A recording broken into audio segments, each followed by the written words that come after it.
إن الحمد لله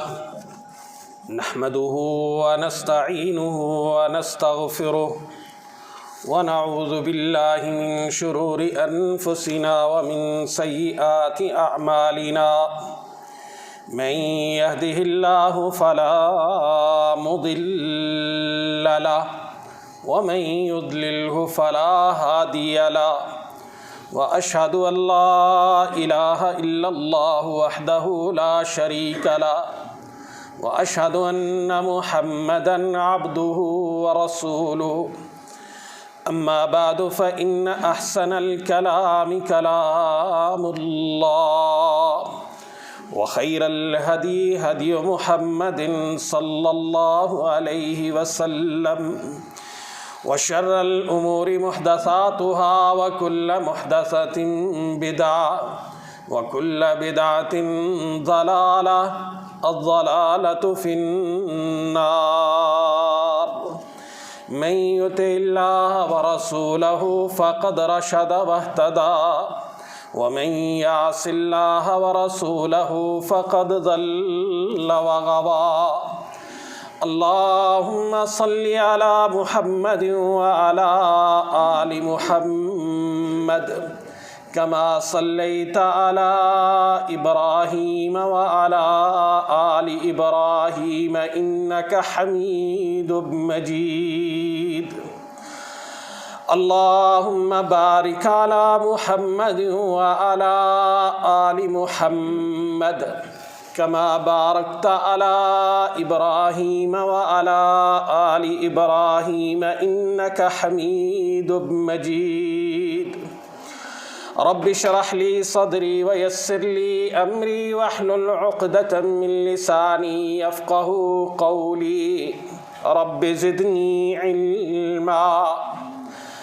أما بعد فأعوذ بالله من الشيطان الرجيم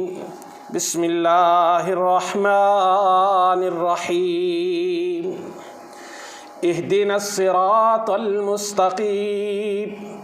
صراط الذين أنعمت عليهم غير المغضوب عليهم ولا الضالين آمین۔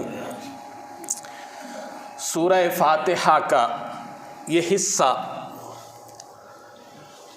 ایک دعا پر مشتمل ہے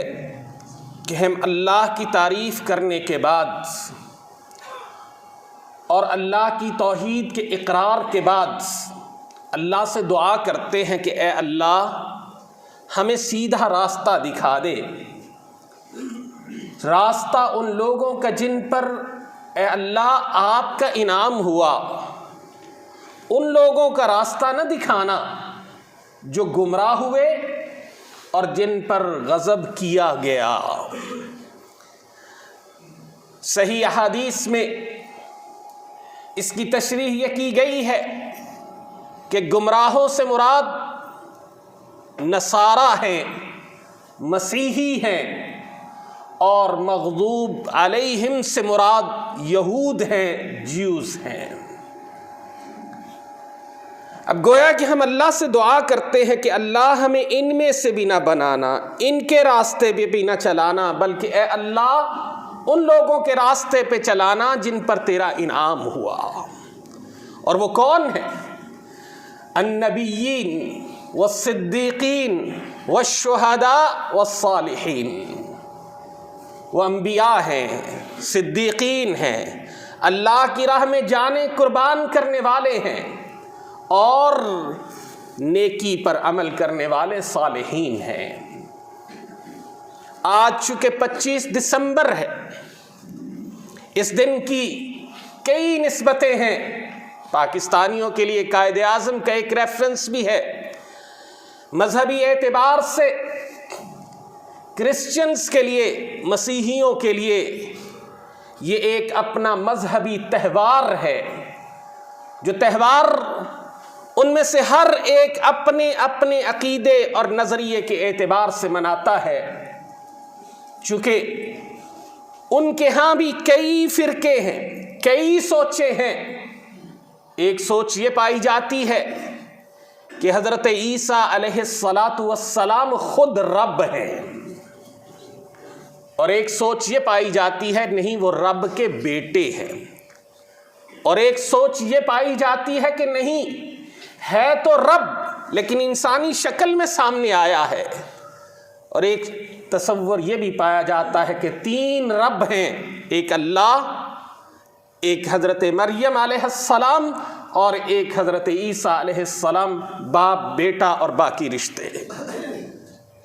اللہ نے ان تمام تصورات کو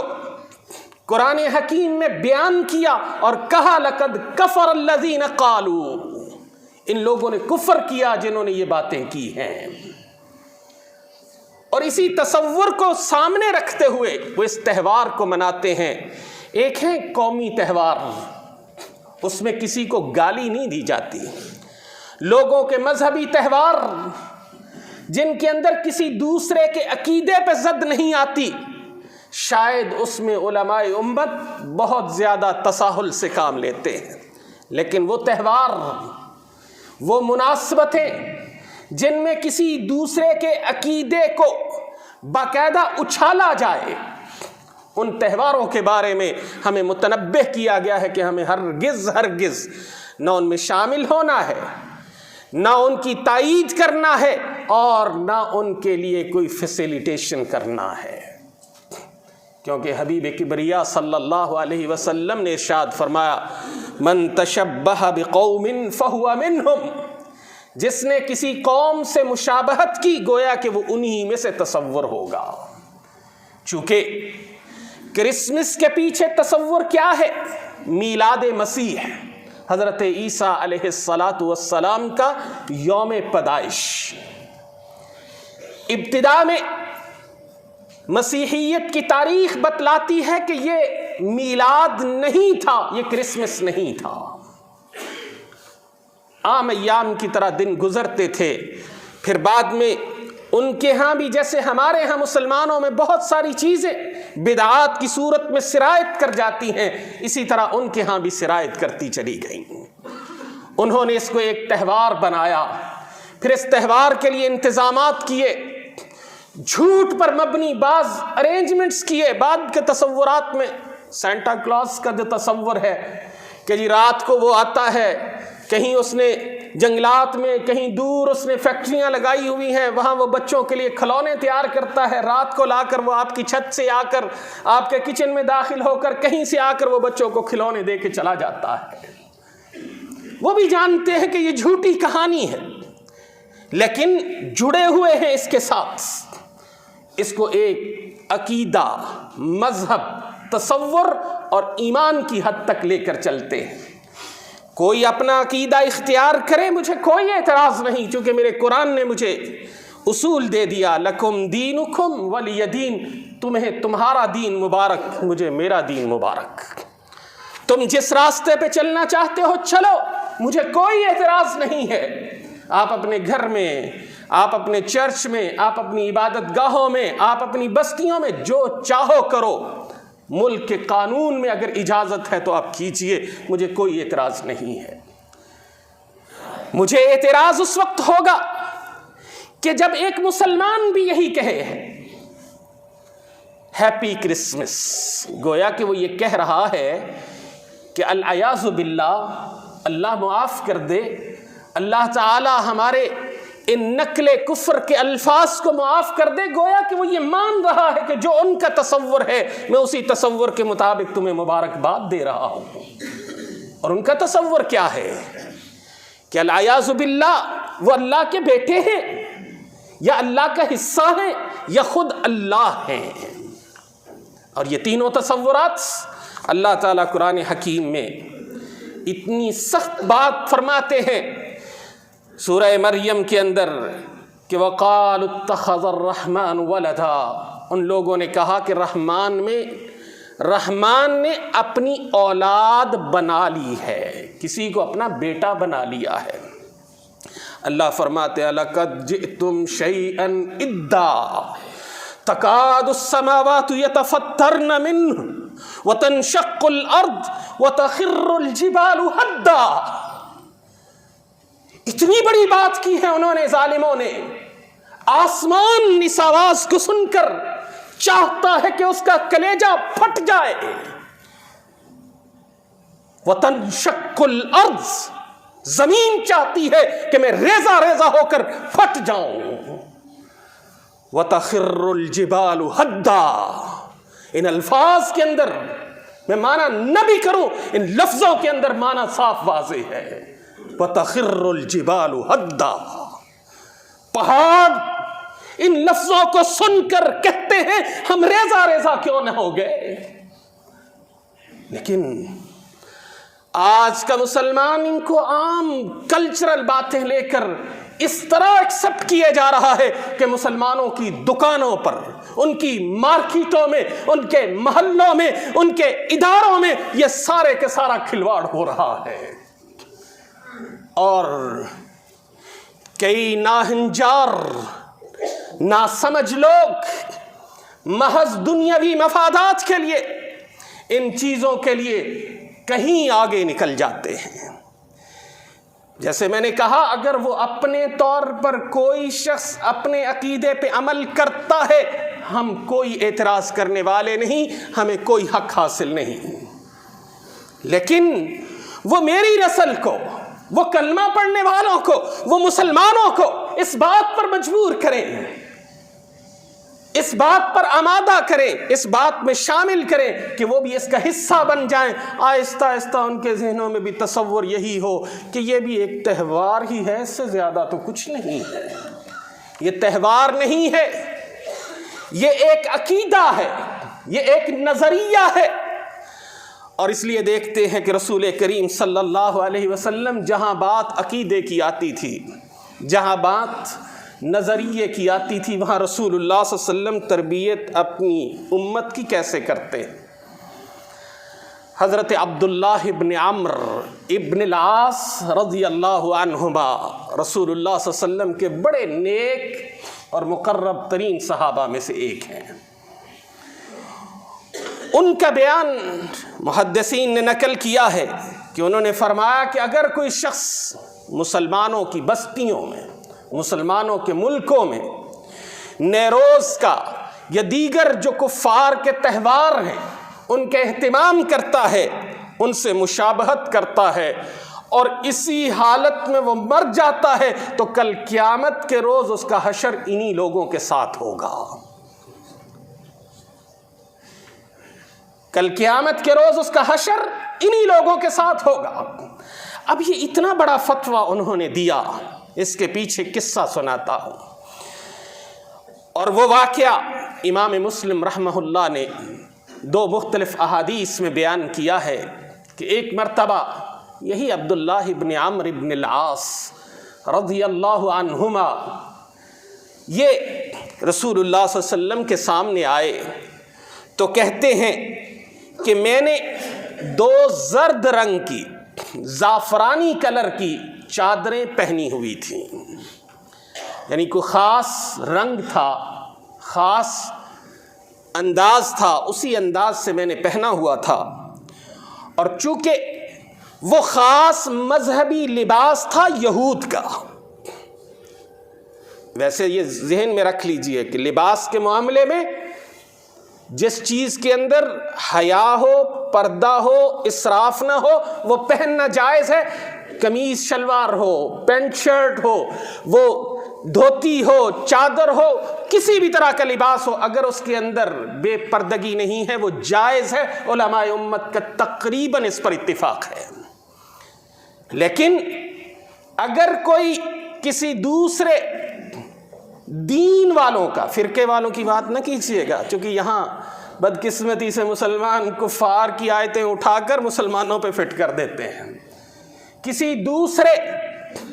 دین والوں کا مذہبی حلیہ لباس ہو تو اس کو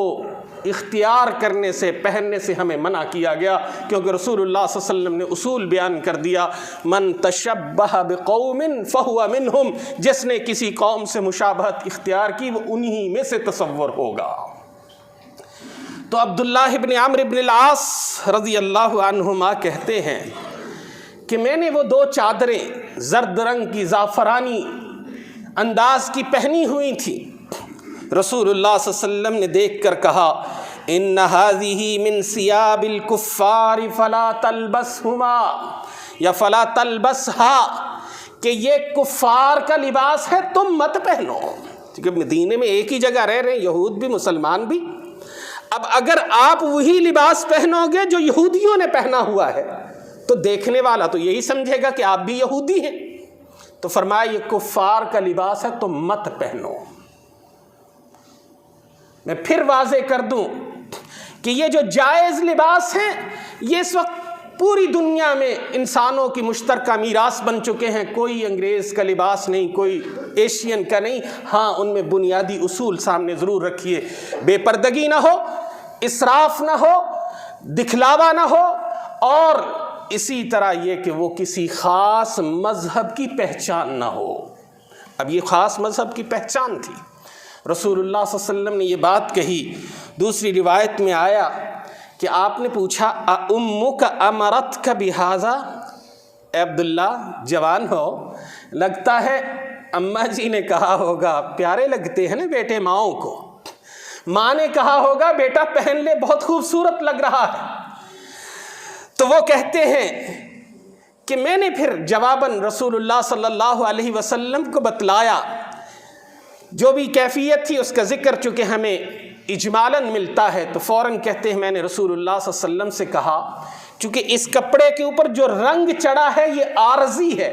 اجازت دیں تو میں ان کپڑوں کو جا کر دھو لوں؟ اجازت دیں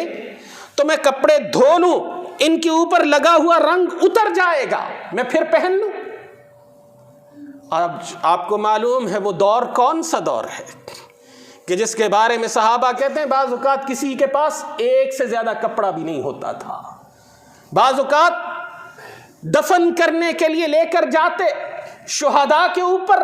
ڈالنے کے لیے یا فوت ہونے والوں کے اوپر ڈالنے کے لیے کپڑا پورا نہ ہو سکتا تھا. ان حالات میں اجازت مانگتے ہیں کہ اجازت دیں تو میں اس کو دھو لوں. اب وہ نبی کریم صلی اللہ علیہ وسلم تربیت کرنا چاہتے تھے. شاید عام حالات ہوتے، عام بات ہوتی، رسول اللہ صلی اللہ علیہ وسلم کی طرف سے اجازت ملنا ممکن تھا، لیکن یہاں معاملہ عقیدے کا تھا، نظریے کا تھا، تربیت کرنا مقصود تھی. کہا بل احرقہما، بلکہ عبداللہ جاؤ جا کر ان کو جلا دو، جاؤ جا کر ان کپڑوں کو جلا دو. یہ تربیت تھی. صحیح مسلم کی صحیح ترین احادیث ہیں. کیا ثابت ہوا کہ اگر ان کے مذہبی خاص عقیدوں کے ساتھ کہیں آپ اپنے آپ کو میچ کر رہے ہو تو اپنے نظریے، اپنے ایمان کا پھر خیال رکھنا. جیسے انہوں نے کہا کہ اگر تم نے کفار کے ساتھ مشابہت اختیار کی اور اسی مشابہت میں دنیا سے چلے گئے تو یاد رکھنا کل حشر تمہارا انہی کے ساتھ ہوگا. اور حضرت عمر رضی اللہ تعالی عنہ اس حوالے سے بڑی سختی فرماتے اور وہ کہا کرتے تھے کہ ان کی زبان بھی مت سیکھو، ان کے عبادت گاہوں میں، ان کی خاص دنوں میں مت داخل ہو وہ، کیونکہ کہتے تھے فَإِنَّ السَّخْطَةَ تَنزِلُ عَلَيْهِمْ، جس وقت ان کی عیدیں منائی جا رہی ہوتی ہیں آسمان سے ان پر ناراضگی نازل ہو رہی ہوتی ہے، تم جاؤ گے تو ناراضگی، اللہ کا غضب تم پر بھی نازل ہوگا. میں پھر دہراؤں کیونکہ وابستگی کے اعتبار سے استاد ہوں، بار بار دہراتا اس لیے ہوں کہ بات کو کوئی غلط نہ سمجھ لے. اگر ایک مسیحی، ایک کرسچن اپنے گھر میں رہ کے عبادت کرے یہ اس کی اپنی آزادی ہے، وہ جیسے چاہے کرے، ہمیں کوئی اعتراض نہیں. قرآن نے اصول دے دیا لکم دینکم ولی دین. میرا تعلق بنے گا، سمجھانا میری ذمہ داری ہے، ضرور سمجھاؤں، لیکن میں ڈنڈا لے کے نہیں کھڑا ہو سکتا. اسٹیٹ بھی اس کو منع نہیں کر سکتی، ہاں پابند کر سکتی ہے کہ تم اپنے دائرے میں رہ کر کرو، لیکن ایک مسلمان کو پابند کیا گیا کہ تو اس کے اس تہوار میں شریک نہیں ہوگا. سورۃ المجادلہ میں اللہ رب العزت باقاعدہ اہل ایمان سے کہتے ہیں کہ جو اللہ اور اس کے رسول کے دشمن ہیں، چاہے تمہارے والدین ہوں، تمہاری اولادیں ہوں، تمہارے قریبی رشتہ دار کیوں نہ ہوں، تم ان کے ساتھ محبت کے رشتے قائم نہیں کرو گے. ایک ہے ان کے ساتھ مل جل کر رہنا، یہ سب جائز ہے، حتیٰ کہ بعض حالات میں ایک مسلمان مرد دوسری مسیحی خاتون سے، یہودی خاتون سے شادی بھی کر سکتا ہے، لیکن یہ اجازت نہیں ہے کہ یہ ان کی عید میں، یہ ان کی کرسمس میں، یہ ان کے عقیدے میں، یہ ان کی نظریاتی چیزوں میں ان کے ساتھ شریک ہو جائے۔ وہ اپنے طور پہ کریں، ان کا حق ہے، پاکستان میں رہتے ہیں، وہ بھی اس ملک کے باشندے ہیں، لیکن ہم بحیثیت مسلمان نہ تو یہ مبارکباد دے سکتے ہیں، چونکہ اس کے پیچھے ایک نظریہ کھڑا ہے۔ اگر مبارکباد دی تو گویا کہ ہم ان کے عقیدے کی، ان کے نظریے کی حمایت کر رہے ہیں، اور نہ ہی ہم ان میں شریک ہوں، کیونکہ اللہ رب العزت نے قرآن میں واضح کیا لِكُلِّ أُمَّةٍ جَعَلْنَا مَنْسَكًا هُمْ نَاسِكُوهُ، ہم نے ہر امت کا ایک تہوار اس امت کو دے دیا ہے، اور وہ اپنا تہوار مناتے ہیں، وہ منائیں، لیکن ہم اپنے عقیدے، اپنے نظریے کو، اپنی نسلوں کو ضرور بتا کر جائیں، جیسے رسول اللہ صلی اللہ علیہ وسلم اپنے اس صحابی کو یہ بات سمجھا رہے ہیں، اور انہوں نے پھر یہ بات ہم تک نقل کی، کیونکہ یہ ماجرا ہی اتنا بڑا ہے، یہ معاملہ ہی اتنا بڑا ہے کہ اس معاملے کی وجہ سے بگاڑ، انتشار حدوں کو چھو رہا ہے، بلکہ حدوں سے تجاوز کرتا جا رہا ہے کہ آج مسلمانوں کے نزدیک نظریے کی، عقیدے کی، بنیاد کی کوئی حیثیت نہیں رہی، جبکہ یاد رکھیے مسلمان تو نام ہی نظریے کا ہے، مسلمان تو نام ہی عقیدے کا ہے، کیونکہ آقا کریم صلی اللہ علیہ وسلم نے کیا کہا؟ من قال لا الہ الا اللہ موقنا بہ، اور بعض حدیث میں آتا ہے مخلصا بہ، اور بعض حدیث میں آتا ہے لا یشرک باللہ شیئا دخل الجنہ، تین شرائط کے ساتھ، جس نے لا الہ الا اللہ کہا یقین رکھتے ہوئے، اخلاص کے ساتھ، شرک نہ کرتے ہوئے، وہ جنتی ہے۔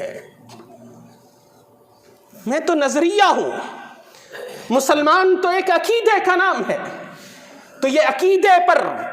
کبھی کمپرومائز نہیں کرتا۔ ہاں اس کے عمل میں کوتاہیاں آ جاتی ہیں، لیکن وہ بھی دور کرنی چاہیے، اللہ ہمیں وہ دور کرنے کی توفیق عطا فرمائے۔ تو الغرض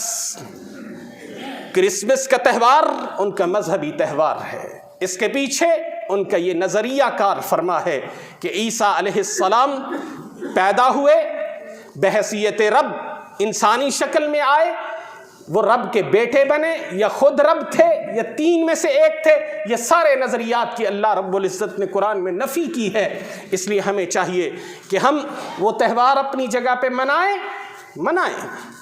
حکومت ان پر کوئی پابندی دائرہ کار کے اعتبار سے لگانا چاہے لگائے، لیکن ہم اس میں نہ حصہ بنیں، نہ شریک ہوں۔ آج کل چونکہ یہ یاد رکھیے، یہ جو واٹس ایپ ہیں، میسیجز ہیں، ان پہ بھی اللہ کی طرف سے پوچھ ہو سکتی ہے، کیونکہ آج ہماری گریٹنگز کا یہ جو تبادلہ ہے، یہ اب انہی چیزوں پہ رہ گیا ہے۔ ایک وقت تھا کہ کسی گھر میں فوتگی ہو جاتی تو لوگ جب تک گھر نہ پہنچتے سمجھتے کہ فریضہ ادا نہ ہوا۔ آج ہم اکثر اوقات انا للہ و انا الیہ راجعون لکھ کر سمجھ لیتے ہیں ڈیوٹی پوری ہو گئی۔ آپ کو یقیناً تھوڑا سا ثواب تو ملے گا، لیکن اس ثواب سے محروم ہو گئے جو قدم چل کے گئے، جو جا کے دعا کی، جو مل کر اس کو تسلی دی، جو دلاسا دیا، سب سے محروم ہو گئے۔ تو یاد رکھیے اسی طرح اگر آپ چل کر بھی نہیں گئے، فیس بک پہ لگا دیا، واٹس ایپ پہ لگا دیا، اپنے دوستوں کو بھیج دیا، یہ ثابت کرنے کے لیے کہ آئی ایم لبرل، یس میں بہت زیادہ دین کے معاملے میں اس بات کا قائل ہوں کہ ہمارے اندر ٹالرنس ہونی چاہیے، برداشت ہونی چاہیے، لیکن عقیدے پر کوئی کمپرومائز نہیں ہے۔ اس لیے اس لفظ کو یاد رکھیے گا، یہ گالی ہے، جیسے رسول اللہ صلی اللہ علیہ وسلم نے اللہ تعالیٰ کی طرف سے یہ حدیث بیان کی، اور یہ حدیث قدسی ہے۔ فرمایا کذب ابن آدم، کذب ابن آدم، ابن آدم مجھے جھٹلاتا ہے، ولم یکن لہ ذالک، اسے یہ زیب نہیں دیتا تھا کہ مجھ رب کو جھٹلائے۔ پھر کہا وشتمنی، ابن آدم مجھے گالی دیتا ہے، ولم یکن لہ ذالک، اسے یہ زیب نہیں دیتا کہ وہ مجھے گالی دے۔ فاما تکذیبہ ایاہ، مجھے جھٹلانا اس کا یہ ہے کہ وہ یہ سمجھتا ہے کہ اللہ مجھے دوبارہ ویسے زندہ نہیں کر سکے گا جیسے آج اس نے مجھے پیدا کر رکھا ہے۔ اور پھر فرمایا وَأَمَّا شَتْمُهُ إِيَّايَ، اس کا مجھے گالی دینا یہ ہے کہ وہ کہتا ہے فَقَوْلُهُ لِي وَلَدٌ، اس کا یہ کہنا کہ میرا بیٹا ہے، اس کا یہ کہنا کہ میں نے عیسیٰ علیہ السلام کو اپنا بیٹا بنایا ہے۔ اللہ فرماتے ہیں فَسُبْحَانِي أَنْ أَتَّخِذَ صَاحِبَةً أَوْ وَلَدًا، میں پاک ہوں اس بات سے کہ میں کسی کو اپنی ساتھی، اپنی بیوی بناؤں یا کسی کو اپنا بیٹا بناؤں۔ تو یاد رکھنا، یہ کہنا سوچ لیجئے گا، اگر آپ ہیپی میری کرسمس وغیرہ یہ کہیں گے گویا کہ آپ اللہ کو گالی دے رہے ہیں، چونکہ اس کے پیچھے تصور وہی ہے کہ وہ رب کے بیٹے کی کیفیت میں یا رب کی صورت میں یا رب کے حصے کی صورت میں دنیا میں آئے، جبکہ ہمارا تصور یہ ہے انہو عبد اللہ ورسولہ، وہ اللہ کے بندے ہیں، اللہ کے رسول ہیں۔ اللہ رب العزت نے معجزے کے طور پر بغیر باپ کے انہیں پیدا کیا، دنیا میں انہوں نے حق سچ کا بول بالا کیا، آسمان پہ اٹھا لیا گیا، دوبارہ زمین پہ آئیں گے، عدل انصاف قائم کریں گے، پھر اللہ رب العزت دوبارہ انہیں موت عطا کریں گے۔ اللہ سے دعا ہے کہ اللہ نے ہمیں سمجھنے کی، عمل کرنے کی توفیق عطا فرمائے۔